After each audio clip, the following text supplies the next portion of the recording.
नमस्कार दोस्तों और प्यारी बहनों, आज हम जानेंगे प्रेगनेंसी का पहला महीना कब शुरू होता है और इसमें क्या-क्या चेंजेस आते हैं माँ और बच्चे के अंदर। कैसे शुरुआत होती है प्रेगनेंसी के पहले महीने की। तो जैसा कि आमतौर पर समझा जाता है कि प्रेगनेंसी की शुरुआत तब होती है जब अंडा और शुक्राणु मिलते हैं, लेकिन ऐसा नहीं होता। मेडिकल साइंस के अनुसार या डॉक्टर्स के अनुसार प्रेगनेंसी की शुरुआत तब होती है जब आपका आखिरी पीरियड का पहला दिन होता है, यानी कि जो आपके लास्ट पीरियड का फर्स्ट डे होता है, उससे प्रेगनेंसी की शुरुआत को माना जाता है। तो जो आपके आखिरी पीरियड का पहला दिन है, उससे आपके प्रेगनेंसी के पहले महीने की शुरुआत हो जाती है। इस दौरान आप भले ही प्रेग्नेंट ना हो, लेकिन आपका शरीर प्रेगनेंसी के लिए खुद को तैयार है। और पहले 2 हफ्तों के बाद जब ओवुलेशन होता है, अंडा जो है अंडाशय से रिलीज होता है, तो दूसरे हफ्ते के अंदर जो अंडा रिलीज हुआ है 24 घंटे के अंदर अंदर यदि उसको शुक्राणु मिल जाता है, तो निषेचन यानी कि फर्टिलाइजेशन की प्रक्रिया पूरी हो जाती है।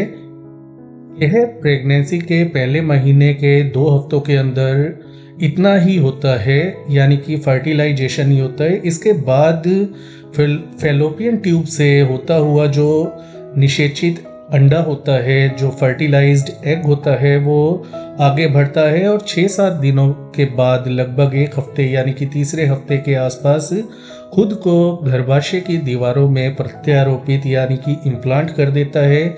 इस दौरान आपको इम्प्लांटेशन ब्लीडिंग दिखाई दे सकती है। तो प्रेगनेंसी के शुरुआती 3 हफ्तों में ये सब होता है।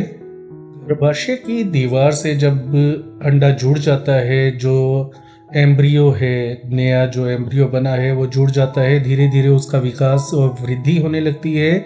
तो चौथे हफ्ता आते आते यानी कि प्रेगनेंसी के पहले महीने का अंत आते आते उसका आकार, जो बच्चा भ्रूण है उसका आकार लगभग एक खसखस के बीज के दाने के बराबर होता है।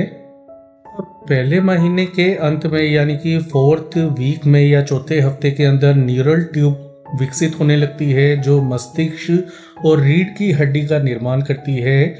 नर्वस सिस्टम ही सबसे पहले बनता है बेबी के अंदर। तो इसके बाद हृदय जो है, हार्ट विकसित होना शुरू हो जाता है।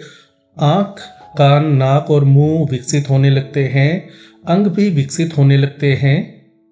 प्रेगनेंसी के पहले महीने में इतना ही कुछ होता है। कुछ आप ये सोचें कि बहुत बड़ा साइज होता है बच्चे का, ऐसा कुछ नहीं होता। बहुत छोटा सा एकदम खसखस के बीज के बराबर आकार होता है और इतना ही सब कुछ हो पाता है। अब आगे की जानकारी आपको प्रेगनेंसी के दूसरे हफ्ते में मिलेगी हमारी pregnancy month by month series के अंदर।